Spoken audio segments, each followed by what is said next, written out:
right, welcome to No Way But North, where we talk about the miracles of recovery and the tools used to achieve them. My name is Cooper Lyons. My clean date is November 27th, 2010. As always, I'm joined by my co-host, Big John Meldrum. John, how you doing today, man? I'm feeling. Really putting some thought He's into feeling this. it. I'm feeling good.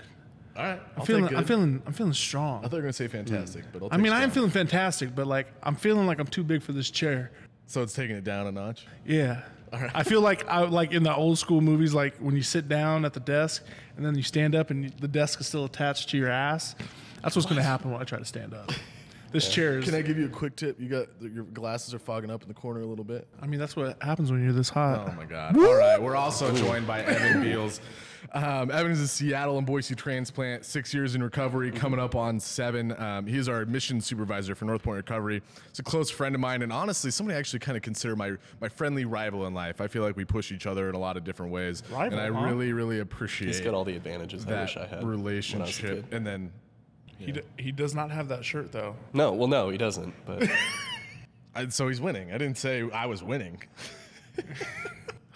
You should grow a beard and you'll be able to. I can't grow a beard. That's another advantage that Cooper has. He can do all the things. He's more beautiful than me. I can do all the things he can do. If we could Among other combine into things. one person, we'd be unstoppable. We'd be unstoppable. Just saying. It was like, Thanks So for that's being what we here. try to do. Yeah, exactly. Yeah. I can see it. So as you know, we always focus on a quote, guys. Actually, we didn't do that for our intro episode. So this is the first quote for the video. I am the quote. Oh my gosh, you're killing me right now. So today's quote, yes, finding success is going to require you to make sacrifices and be uncomfortable. And it's by your favorite person on earth. You know who it is? Gucci Man. Andy Frisella. Oh, Jesus. I guess it's going on the internet. No hate for Andy Frisella. So, guys, we usually just talk about the quote, what it means to us, stuff like that. When it comes to recovery, that kind of means like it's completely revamping your entire life, right? Like you're forgetting everything you knew and you're trying to learn a whole new way of life. And no matter what that looks like, you're going to have to require, or it's going to require you to make sacrifices. It's going to require you to be uncomfortable for extended periods of time while you learn how to basically become a new version of yourself in a pretty drastic way that I don't think happens in many other places in society. So yeah, that's what came to my mind when I was researching that quote and found it. What about you? Oh, man, what comes to my mind when you tell me it's by Andy Frisella is that... Protein and weights, bro. Yeah, no, exactly. Yeah, I think, like, not that I'm claiming to be any kind of expert in recovery, like, let's just get that out of the way. Like, I've managed to stay sober myself. I've managed to build a life for myself, but that doesn't make me any kind of expert or authority on the subject at all. But, for me, like, in my journey, yeah, I've had to spend a lot of time uncomfortable and like, going outside my comfort zone and yeah, pushing myself. Yeah. So. And we're going to get more into that. I'm actually excited. I've heard a little bit of your story, but I'm excited to dive into it a little bit more and hear more about it. So, cool. John, what does that mean to you? Do you want me to read it one more time? Yeah, read it one more time right. for me. That's what I thought. Even though I have it right in front of me, I just like to hear you speak. He's got a good voice. He sounds He good. does. It's his podcast He voice. He has a voice for radio. He does. He does have a radio voice. Not a face though. This isn't what he sounds like all the time. I appreciate that very much. Yes, finding success is going to require you to make sacrifices and be uncomfortable. Andy Frisella. I just put it this idea of pain and discomfort, right? What comes to my mind is like this idea of what doesn't kill you only makes you stronger type thing. Mm-hmm. And change is definitely uncomfortable. I mean, that's something that we communicate to our patients and our clients all the time. Like this idea of changing behaviors, it doesn't feel good and it's awkward and it's like a baby deer trying to walk for the first time. It just looks terrible, right? That's a great analogy. That is like watching most people try to get recovery for the first 6 Oh months. my goodness. But it's like, it's fantastic. uncomfortable. But like once you make that sacrifice and you change your behaviors and do all those things, like you'll have success if you're willing to put the pain and the blood, sweat, And then and you'll tears become in. a super graceful white-tailed deer in the forest. I was going to say like a grand elk or an antelope galloping. That's better. Gazelle. Gazelle. Ooh, Now that's a we've good switched ecosystems. That's all right. word. Gosh, Cooper. It's okay. It's okay. We're going Still back graceful. They're all that's graceful. Africa, right? That's back to Africa, yeah. That's my home country. Hey, there is a gazelle in Boise. All of us? In all of us, that's way better than Boise. Yeah. All right, this is already getting kind of off track. Cooper quotes. This is gonna be, We gotta have fun with this. I Man. agree, I It's agree. you gotta have the flow. You've there's a got the gazelle. You gotta have That'll be the flow, right? tagline for No Way But North. There's a gazelle in all of us. I like it. Trademark John Meldrum. All right. So, guys, this is obviously not a clinical episode. We're going to be talking about Evan's story of recovery. We're going to be focusing on improving every single day. So, making small improvements, becoming a better, I guess, man, we're all men here, better person than you were yesterday, doing things every single day. So I kind of just want to get a background. I know a little bit about your time in Seattle. I know that's pretty much where you grew up until you were 19, 20? Yeah, so I grew up in Seattle. I moved out here the day after Christmas of 2013. So I would have just turned 19. Okay. My birthday's in December. So. Wow. Okay, and you had like a year of recovery at that point? Year and a half. So I got sober May 2nd of 2012. Okay. So I would have had, I think I had 19 months. Okay. Yeah, I want to say. So tell me a little bit about your childhood. What was it like growing up in Seattle? I know you had a pretty interesting childhood that actually 12 Steps kind of left a bad taste in your mouth, if I remember. Not sort correctly. of. So it's a little bit more than that. So I was born in Kirkland at Evergreen Children's Hospital there. I grew up in Woodinville, which is a little suburb on the east side. So there's Seattle proper, and then to the east of it, across the lake, there is the east side. So that's where Bellevue, where we have our outpatient, is. And, Yep. So Woodinville is a little suburb outside of Redmond and Bellevue, and that's where I grew up. My parents split when I was 5, I believe. Both, in active addiction at that point. My mom moved out to a little co-housing community outside of Monroe, so that's east more, kind of out in the woods. And my dad stayed in Woodinville, and so I would live a week with one, a week with the other, kind of hop back and forth. And it was, it was like polar opposites, right? Dad got sober, mom didn't. And so, you just had these two completely different worlds that I would kind of jump back and forth between, right? Yeah. So like at mom's house, it's, zero structure, right? Like, honestly, just chaos, the kind of chaos that comes with people who are using, right? So I just kind of did whatever I wanted all the time. Sugar for breakfast. If I even ate breakfast, yeah. Staying up till 3 a.m. Yeah, that kind of stuff. Sounds familiar.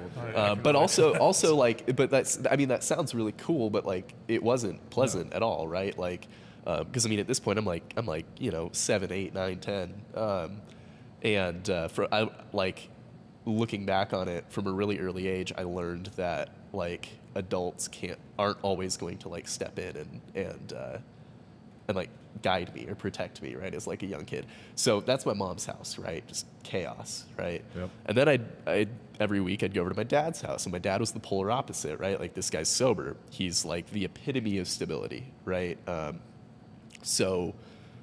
he married this woman who was very, very strict, very into structure. Yeah. So, like, I kind of got both sides, but like I was never immersed in one long enough for it to become normal, right, or comfortable to me. So I was every time two such extremes that you can't get used to either one. Exactly. Yeah. So and so that's exactly what would happen. Is like the way I remember it is that like 2 days into being somewhere, I'd start to get comfortable being there, and then like 2 days later. 2 days later, I'm moving again, back and forth.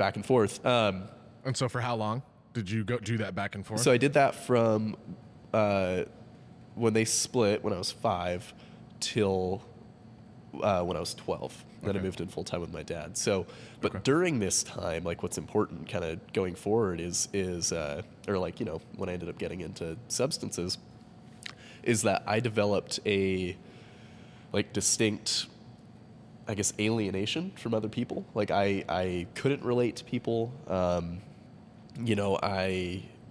I hated myself. Like I think the first time I thought about suicide, I was like 8, which I hear is not normal. Probably not. Probably not for most people. But like I was ask the clinician. Yeah, he would know. Definitely. Probably more now. That's more of a common thing that you see younger and younger, right? Do you feel like with that going back and forth, did you feel like you kind of developed like a chameleon type trait of just being able to adjust? Absolutely. And that was something, Put on a absolutely. So that was something I was Yeah. going to touch on. So like, I hated myself, right? I hated myself. I hated everybody else because they seemed happy, couldn't fit in, really low self-esteem, behavioral issues, threw a lot of temper tantrums, fought people, stole things, problem child in school.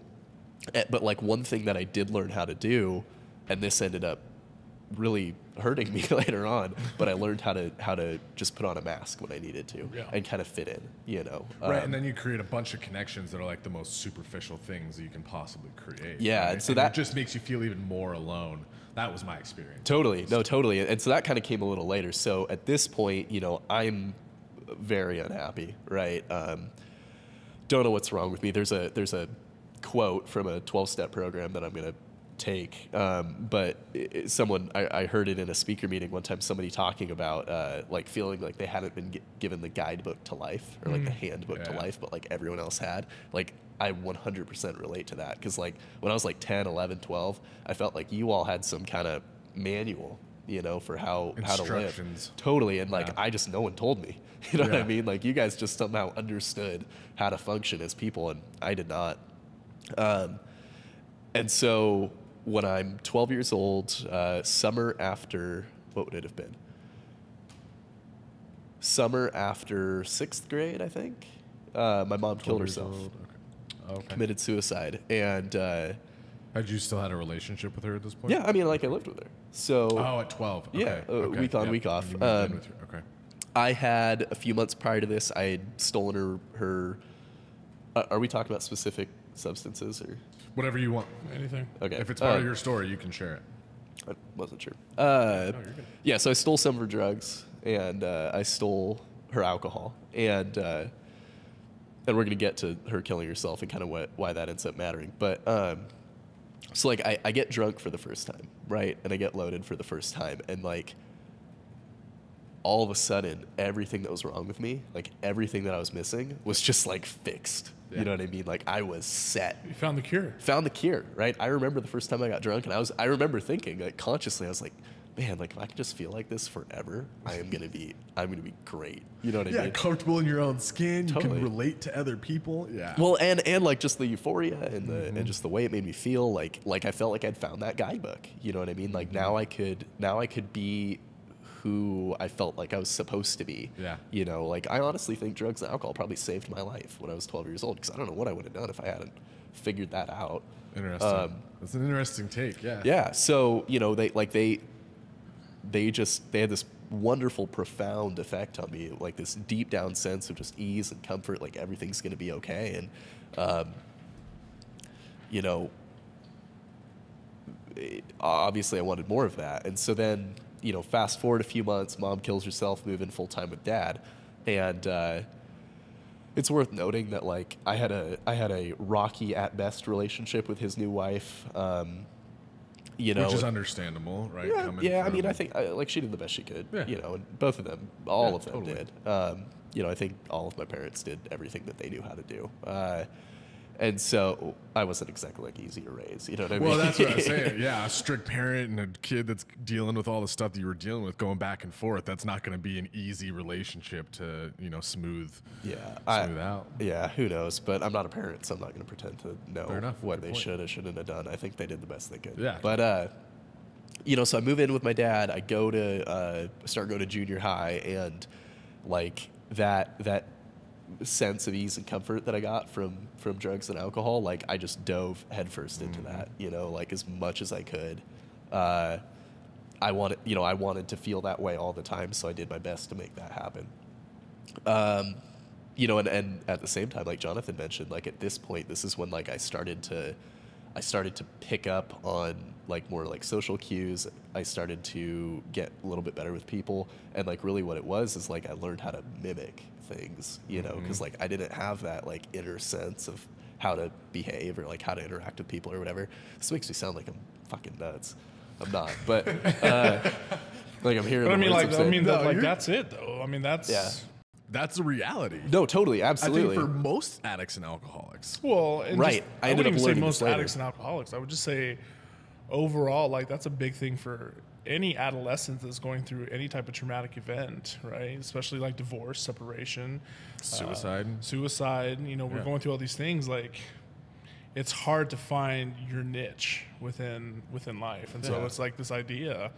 You know, I didn't have any extreme like that, but when I was Evan's age, like I did the same thing. Like, I didn't know how to act, but like I definitely knew how to mimic people and mimic happy people. Yep. And so like I could adjust super quickly. So like when I started going through all my stuff, people were like, "You're fine. What the hell's wrong with John?" Like he's got everything going on, and I'm just like slowly dying inside. Right. Yeah. That's what it is. So you learn how to mimic people. Yeah. You're So not I'm totally nuts. No, but like, you know, so junior high, like, you know, I'm getting loaded every day. I'm beginning to figure out how to assimilate, and like my inside things are just getting rapidly worse. That sense of ease and comfort that I used to get from drugs and alcohol, like that has stopped coming. Yeah. It's like I'll still get drunk, I'll still get high, but like I don't feel any better. Like, if that makes sense, which just intoxicated. Right. Like now I'm just drunk, or now I'm just high, but and like that feels good. But like I don't get that sense of like being fixed anymore. Yeah.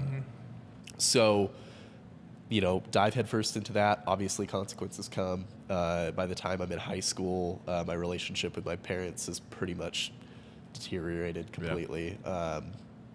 You know, and it in the end, you know, it culminated in me leaving my parents' house and not being welcome back. And so from there, you know, at this point, you know, I start trying to get sober. And so how long were you in the like full blown addiction? You know, the full gambit. So, sorry, you left your parents' house at what age? 17. 17, and then like as soon as you became homeless, you were trying to get sober? No, I was like in it bad from when I was probably like 15. I'd say probably 15. That's when I started like using IV drugs or using drugs, you know, that way. And that's when things really kind of reached their peak. They remained that way until I was 17. Okay, and then got kicked out. And then I got kicked out. But shortly before I got kicked out, I was starting to try to figure out how to fix this. You know what I mean? I hadn't. You knew something was like seriously wrong. Yeah, but I didn't know it was wrong with my drugs and alcohol, right? Like I didn't know that was the problem. Like I just thought something about me was like fundamentally wrong. You know what I mean? And actually, I had a using buddy who suggests to me like, "Hey man, have you ever tried like not doing drugs for a little bit?"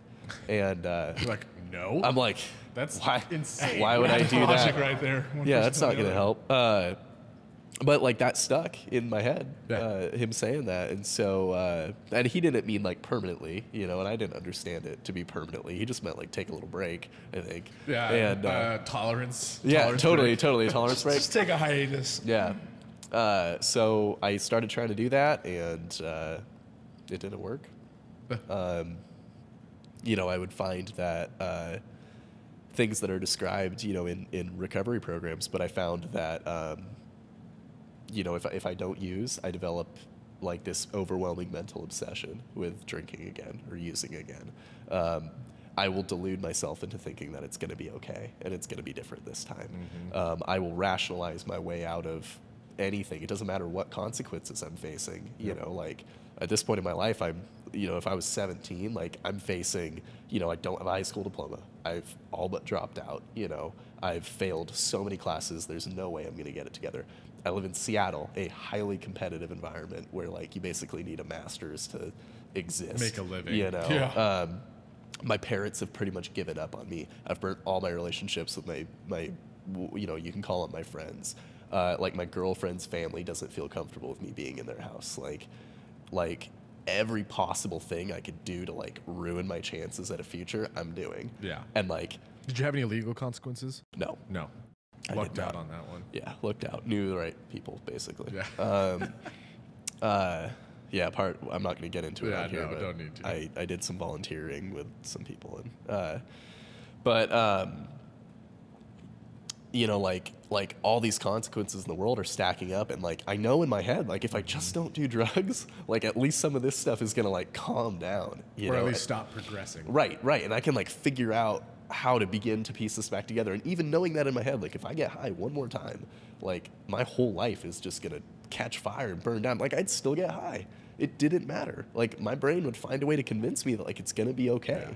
You know, like we're just gonna do a little bit and then we're gonna go home and we're gonna be fine. And like that's never what would happen ever. Because this other thing that I started to observe is that if I take even the slightest amount of any narcotic substance, I get a physical need to do more. Yeah. And like I just thought that was normal. I just thought that's how it was. And then when I observed people around me doing the same thing, like they were different. They could like drink a beer or smoke a bowl and not finish it and not totally get more. And like you're sitting there like, and I'm like, I don't get it. what's Like, wrong with you? You know, like, that's my reaction. You're going to finish that? right. Yeah, dude. Still to this day, 8 years clean, I'll see somebody drinking a beer, like we're out at dinner or something, and they'll like drink half of it and then not touch it for like 10 minutes. And I'm just like, what the, like, how do you do that? That just blows my mind. Yeah. I think it's gross. It does. I mean, because it gets warm. Yeah. No, I just think alcohol is gross overall. You know, Europeans drink warm beer. Apparently, that's like the way you're supposed to do it. And us as Americans, Maybe like, that's a we different ruined- kind of beer. Maybe it's like lager. No, I versus think we just ale. ruined. I like how I have thing. you two sitting here determining whether warm beer. I'm over here like it's gross, and you guys are like, well, warm beer versus lagers and IPAs. Like, That's so funny. So one quick question I had. So did you ever make it to dry drunk? Like, were you able to stay clean ever long enough to like observe your behavior, your addictive behavior without drugs and alcohol? Okay. No, not until I got sober. Okay. So like, you know, my life sucks. I'm trying to get sober. I can't. I start getting exposed to recovery through, you know, treatment programs. I should also add, flashing back a little bit, like my dad was in a 12-step program, and like he took me to meetings when, you know, because like he didn't have anywhere to put me when I was like really small. I'd go to meetings with him. So like I knew that it existed. I didn't really know anything about it. I didn't understand how it worked or anything like that.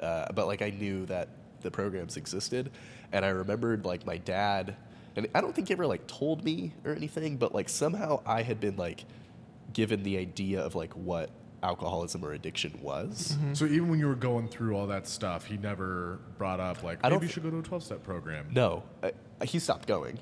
Okay. But I'm not sure that he actually knew. That you were using? Yeah, through most of it. I think that I kept it hidden enough from them, and That's impressive. And actually. that his wife was not like, I don't know, she didn't really pick up on it. And I think my dad might have just been in denial, you know, like about, like he might have seen the obvious signs and just chosen to attribute them to behavioral problems. Because that's most of what they, like, you know, I think that's how they understood it. Yeah. Was it was behavioral problems. Although in retrospect, I don't know how they could have drawn that conclusion, but they did. So my dad had, you gotta answer that, bro? No, sorry. it's a bunch of notifications about the next episode. Oh, yeah? For some reason. Well, it's I'm going glad off that we're like already 3 on that times. one. Sorry. But, you know, like, so, like, he had somehow given me the understanding that, like, it was a disease and that, like, it wasn't some kind of moral issue, and that, like, if an alcoholic or an addict like got sober, they couldn't ever drink again. Because I remember him having conversations with my like stepmom where she'd be like, "Why don't you drink a beer?" And he's like, "Cause like if I do that, like I'll do cocaine and like ruin my life." And like she just didn't get it. And Yeah, he would like that's try right. to explain it to You her. And can't like explain that so to as a normal, kid, like, like I'm you know watching me. this unfold, you know, these conversations, and like it sunk. So fast forward to when I'm getting sober, like. And I've decided, like, I need to put drugs and alcohol behind me. Like, I knew in my head, like, I got to find a way to stay Like, this completely has sober. to stop. Yeah. And so, yeah, you know, I in and out of a couple treatment programs, started attending 12-step meetings. And what you were saying about it, my childhood leaving a bad taste, it wasn't the meetings. It was that mom who was an active alcoholic and killed herself when I was 12, completely chaotic my whole life, you know. Well, she was going to the University of Washington to get her master's in theology. So my entire life with her, like I'm watching the way she's living and I'm watching what our life looks like. And all I'm hearing her say is like, God, God, God, spirituality, spirituality. just totally like polar opposites. But I didn't know that. Yeah, you're just associated the two. Right, because like I didn't, like my dad never talked about any of that. Yeah. You know, I didn't have friends or anything who like were religious. Like I didn't know, you know. So all I knew when people would say the word God or talk about spirituality or whatever, like I just go back to my mom shooting fucking heroin, you know what I mean? And like, and that's spiritual people, you know what I mean? Throwing like the holy roller argument into it. Yeah, I didn't see too much of that Okay. at this point in my life. I didn't see too many people who were like holier than thou. That did end up happening later, but so like I start going into 12-step programs and like going to meetings and stuff, and everyone's talking about spirituality, and I'm like, this is not going to work for me, because like, you know, spirituality doesn't work. It's for weak people like my mom, you know. Yep. And you know, to kind of keep it moving, like, long story short, like I got beaten down, like we say, like beaten into a state of reasonableness, like Kept using, wasn't able to stop. Things got More bad enough that consequences. finally, like I was just kind of willing to do whatever it was going to take. Yeah. And And you went to treatment, right? Okay. Yep. And so I did. So like I went into a 12-step program. I followed the recommendations that they made. I actually did the things they talked about doing. I didn't just like sit in meetings and talk. Yeah. And my life started to change. I also got a bunch of really good breaks. Like there was a family that took me in and helped me finish high school. And you're still in Seattle at this point. Yeah. You know, I got a lot of support from unexpected areas. You know, like once I started kind of putting the work in and trying to recover, like the doors started opening, and I started following them. And yeah, I went to school to get my CNA to be a nurse assistant. Went to school for like a quarter, right? Like I say, like I went to school, like I did a certificate program, and moved out to Idaho and started that. Now here I am. So, quick question: like being homeless, full-blown addict. So, what were like the withdrawals like and stuff for you within that early stages of trying to, you know, figure out where you're trying to go with your life and coming down off of heroin and all that stuff? What was that like for you? Sorry, go ahead. No, what were you saying? Well, because we talked you into treatment, so I'm assuming you did your detox in a treatment center, let yourself get clear-headed, and that you were able to actually kind of make a decision and kind of playing out some moves from there. I'm assuming. Yeah. So I wasn't doing a whole lot of heroin at this point. It was mostly meth. Okay. So my withdrawals really weren't that bad. I mean, like they sucked. Like when I had gotten really bad into opiates prior, I'd always just detoxed at my house. Or like, so what I would do is I would wake up really early to walk to school, and then I would just like not go to school. Of course. And As one does. Yeah, I would go over to my buddy's house and just basically kick there, and then go home and try to pretend like I was at school and like I was sick. Yeah. So that's where I'm saying, like my parents had to have known, but like somehow they didn't. Yeah, Or I it think they knew, and I think that they just, you know, Wasn't as bad as they address it. thought. Yeah. right, something. So yeah, for me, withdrawal's really not that bad at the end when I went to treatment. And when I was in treatment, like, you know, like the idea of mapping out my life, like I figured if I could get like a steady job at like McDonald's, you know, and make like $10 an hour and like get an apartment with 5 other dudes and like sort of have, you know, maybe survive. Like I thought I'd be killing it. You know what I mean? Like that was like peak. I'm dead serious. Like, So different to see you were I at now. 100% know that you're 100% serious. It's just so great to hear that because of where you're at now. Like there are very, very few 23, 24, 23? 24 now. 24-year-olds Just that are turned doing 24. as well as you. Happy birthday. Thank you. But there's very few people that are Today's your your age that are birthday? doing as December. well as you are for at the level that you are. Like it's just so funny to hear. Like, yeah, if I was gonna work at McDonald's, I would have been fucking stoked. You know what I mean? So just fucking awesome, man. Thank Sorry, you. continue. But yeah, so, you know, in answer to your question about like getting my life, like that was my plan, you know what I mean? And everything else in my life has just come from like, kind of going back to your like theme for the podcast, like everything else in my life that some people would interpret as like doing well. All of it came from just like really pushing myself and like trying to like always be better and like always, because like out of all this, like I came out with this fundamental idea when I was like, you know, 18, like, so I'm sober now, I've graduated high school, like deep down, I know like, Evan, you suck, right? Like, I don't mean that in like some like poor self-esteem way, but just like deep down, I understand that like, unless I push myself really, really, really hard, like I suck. I am bad at everything. You know what I mean? Like I have no talents at anything unless I like work to develop it. You know what I mean? Which is true for everybody. Maybe. I mean, don't know. unless you're some like musical prodigy or artist, like there's very few people I that think actually have some- legit crazy talents. I think some people are like naturally good at different stuff, but sorry, I bumped the microphone, Alex. Hopefully your ears are all right. Alex is sitting over there chilling. Our technical producer Yeah, over there. Alex is great. But you know, like regardless of the truth of what I'm saying, like I got this idea in my head that like I suck and I'm gonna have to work really, really hard to like overcome that, to like compensate for that. So is that like I get to work really, really, like, were you like, No, was at it this- like, fuck, I have to work hard to Today, it's more like I get to. Back then, it was more like, fuck. Okay. Like, All right. I gotta work so goddamn hard to like break even, just to Yeah. like float. You know what I mean? Like, I'm out here, like, people are just floating in the water, and I'm like fucking just treading. Yeah. You know what I mean? Struggling to like just get by. And so like that kind of attitude, like that stuck with me. Yep. And like, you know, and here I am today, and my life is really good, and you know, things are super solid, and I'm really, really happy and fulfilled, and like, yeah, I think I'm living my absolute best life for where I'm at. Like, I don't think I would be doing anything different, you know, with where I'm at. But like that came from like where that started was with me being like, I gotta really, really hustle. I gotta if bust I'm gonna, my like, ass. Yeah, if I'm gonna like succeed. And that's not to say that I did that consistently, right? Like I fall short on this way more often than I like actually live up to it. This idea of like constantly trying to be better, yeah. constantly trying to push myself. Well, and just the fact that you're trying though, right? Yeah. A lot of people don't even do that.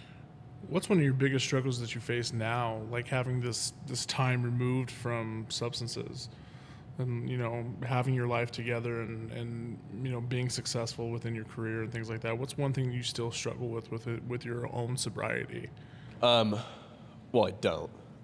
So like, this is my opinion. So like, you know, if people watching this or like you guys like differ, then like that's great. What I've been taught in recovery is that like, if you have time, you know, if you've like actually worked steps, if you've like actually worked an active program, and you find yourself like struggling to stay sober, like something's missing.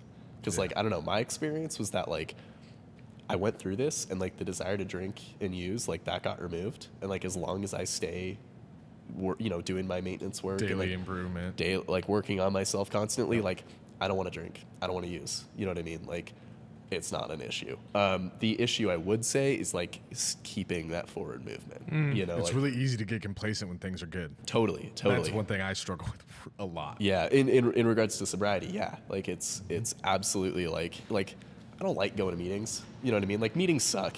I've been to so many meetings that like you know, I know what people are gonna say. You know, I know what I'm gonna say. You know right? the message. Like, I get the message. Like, it's like, geez, like, do I still have to keep going to these things? And so like that's hard. You know, is like keeping myself in the right mindset. Well, and it's at that point, it's to go to try to help somebody else. Totally. Right? Give it Yeah, back 'cause absolutely. It was given to you.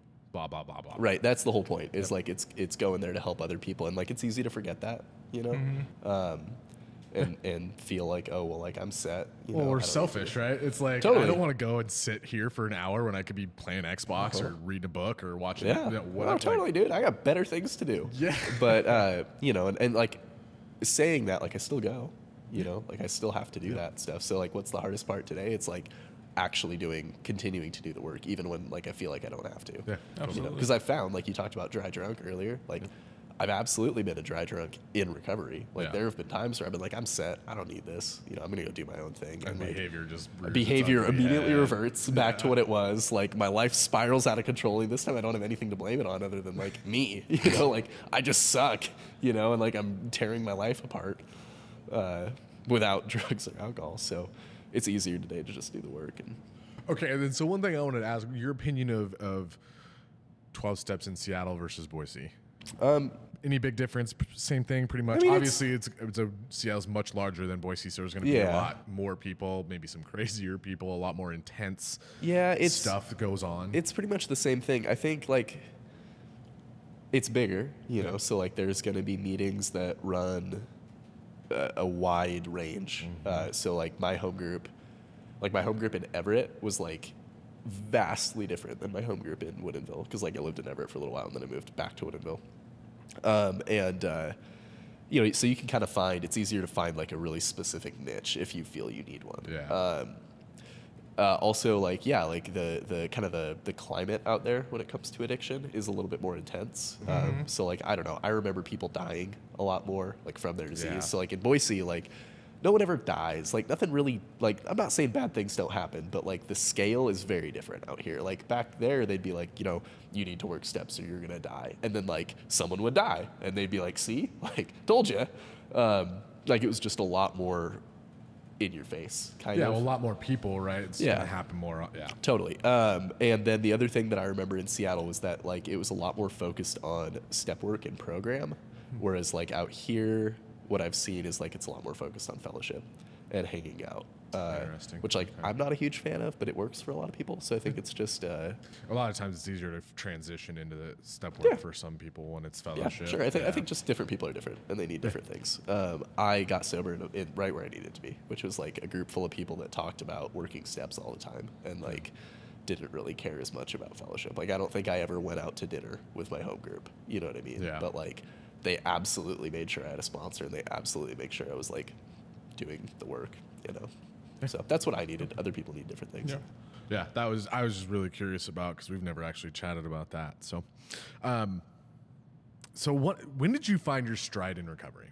Like, was there a defining moment where like that philosophy of self-improvement really kind of solidified? And because I'm assuming that started in recovery, right? I have to do recovery every day, something for myself or for my recovery every day. So where did that kind of like, is there a specific moment or day or period of time where like I'm actually doing this. Like this is what I do now. This is where I've kind of come into a stride and where I'm going to be moving forward from. So it's like in terms of like this is what I'm doing. Like that was pretty much right away. Like I decided immediately that like I'm committed. I want to make this work. As far as like when I hit my stride and started being like a beautiful deer, you know, or a gazelle. You found your gazelle. When I found my gazelle. Gazelle and Good everybody. reference. I like that. Pro. Trademark. I was probably. You should trademark that. I don't think you can, but it'd be cool. Trademark an animal. Yeah. No, the saying. Come on, Cooper. Trademark the Follow, whole animal. man. Yeah, I'm saying we stick should with. trademark the whole animal. That's ridiculous. That could be be awesome. that could be the new logo, a gazelle like leaping Over the current logo. Yeah. It could be like No Way But North, finding your stride, and then having a. I feel like that's the new You're way hired. for When that starts in like Good a job, couple Cooper. weeks, that was me. But you know, when I found my stride, like I would say like when I found my stride as a person, I was probably 20, and I had about 3 years. When I found my stride, Kind of when you started working at Northpoint. Okay. yes. When I found my stride, it like in terms of like doing my recovery work, probably like when I finished the steps for the first time. You know, and like actually like. You know, my life had changed dramatically. I had changed dramatically. I could see the results. I could see what was happening. And then it was like, okay, like this is what I'm going to do for the rest of my life. Hopefully, you know, knock on wood. But like all things go well, this is what I'm going to do. I mean, that was pretty quick. Yeah. But it took another couple years of like me being a person who was like solid in my recovery, but just like, you know, forming as a human being. Yeah. Catching up on growing up, right? Yeah, totally. Yeah. Because I mean, like recovery is like growing up, right? Like you're growing up again. Mix that with like actually growing up, you know? Yeah. And like it's quite an experience. Yes, so it is. I think if you took a normie and asked them, like, you know, when did you hit your stride? They'd probably say, oh, I don't know, like somewhere in my 20s, maybe. 30. Yeah. I don't know. So for I'm me, still working on finding my stride. well, and I'm still working on it. You know what I mean? Like who I am today is very different than who I was 2 years ago. So I guess the question is when are you like comfortable? When were you comfortable in your own skin? It sounds like that was 20. Yeah. Okay. And part of that, you were asking about like when did that daily improvement kick in? Like part of that was when I got this job, and like I was like so far out of my depth, and like I was so unqualified to be where I was that I knew like I've got to like, this is my golden ticket. I got to find a way to make this work, or like I don't know what I'm gonna do, you know. And so I just kind of threw myself into like I wasn't prepared when I came in, but I can like get prepared, I guess, for whatever's gonna come next. Yep. So at first it was really like fear driven. You know, it was like I gotta find a way to make this work, or like in my mind, like I'm gonna be back on the streets, and like no one's ever gonna hire me for anything, and like, you know, no one's ever gonna be my friend or care about me, and like I'm gonna die alone, you know, freezing on the streets of Boise, which is completely irrational. But like that's how I think. Some addictive thinking there. Yeah. And then like down the road, like it changed from being like fear-based, like I have to do this to survive, to more like I really like the way my life is, and I really like this process of growing, and like, so I'm going to keep doing it. Kind of like, I don't know, like if you're like lifting weights, right?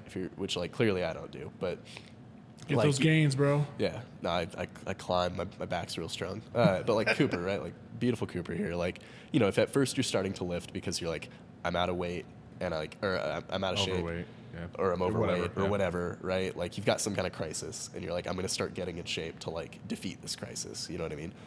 And like at first it sucks, and you're like, I gotta go to the gym or I'm gonna lose all my gains, and like, and you're sore all the time. And you're sore all the time. It's just miserable. And then like down the road, like now you're in shape, you look good, you feel good, you keep doing it. And so now you're doing it because like you like it, and you're doing it because you like that kind of positive reinforcement for yourself. You're doing the same thing either way, but like the mindset behind it's real different. Yeah. So I'm definitely in that second stage now. So that's a beautiful transition.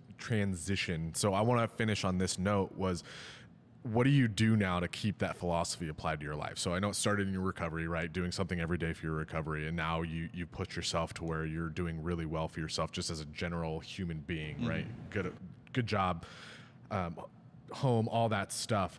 What do you do on a daily basis to make sure you're improving from yesterday? Oh, man. So again, I fall short on that all the time. Fair enough. But I like try. So like goals right now for me, like I'm trying to be in the best physical shape. Like one of my goals is like always to be in peak physical health for myself. So like this year I've like, started seeing doctors, got my teeth fixed, that kind of stuff. I work out, I run and I climb and I try to be in consistently better physical shape. So like every day I'm doing something. Usually I'm either climbing or running or doing something to like make my body stronger. I try to read often, like we've talked about. I read for fun. I also read for like a lot of self-development stuff, leadership, business, that kind of stuff. I try to sharpen the edge. Like I always look at it as like I'm coming in at a disadvantage. You know what I mean? Like I'm trying to make a life for myself, and I'm competing with myself most of all. But like when it comes to work or anything like that, like I'm also competing with all these other people who I just assume are like smarter, better qualified, better trained. Like they've got all the advantages on me, and so I've got to do what I can to catch up. So I read often. I really try to hone my craft at work, I try to be conscious of like what I'm doing and how I can get better. There's part of my 12-step program involves like looking at my day and seeing how I did. And I do that in a recovery sense. I also do that in like a personal sense. Like I look at like, what could I have done better? How can I, improve tomorrow? And I try not to dwell on like where I failed. I try not to look at like what went wrong, but I always try to look at like what went well and where can I improve? Yeah. What could go better tomorrow? And I do that, pretty religiously. So, nice. It's just kind of, to sum it up, like I had a mentor once who told me like, if you ever find yourself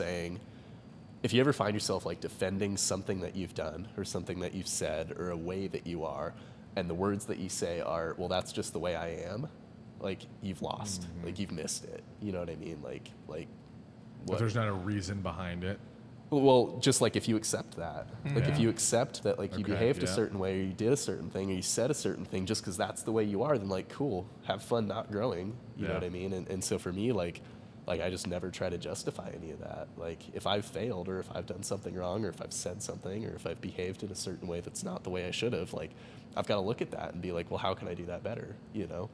And I think, again, not to say that I'm like perfect or I'm doing very well at all. Like I could give, if you asked about all the things that like I'm failing on, I could give you a really long list. But, like I think where I see like people in recovery, end up in spots that I don't think they want to be, it's when they justify stuff. And when they're like, they stop pushing because like they're comfortable or they are happy with, how they act or how they treat people. And then what you end up with is people with a bunch of time who are miserable, and like their quality of sobriety sucks, even though their length of sobriety is long. And like all of like the people I'm picturing in my head, like they're all very justified in why they do what they do, or why they are terrible to people, or, you know what I mean? Doing the things they're doing. Right. Like if you ask them, they always have a great explanation.